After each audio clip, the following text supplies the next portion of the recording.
Men Bahronova Farida Zoirovna 1987-yil Qiziltepa tumani Mustaqillik mahallasi Revarton qishlog'ida tug'ilganman.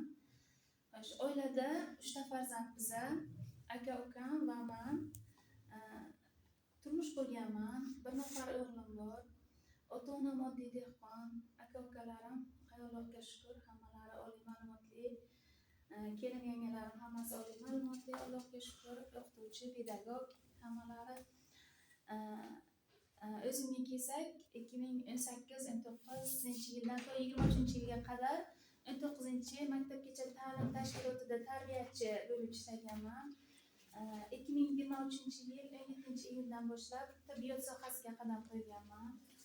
Mana shu davrda ta'lim sohasida ishlab yurgan kezlarimda mahallada voleybol musobaqalarida qatnashib,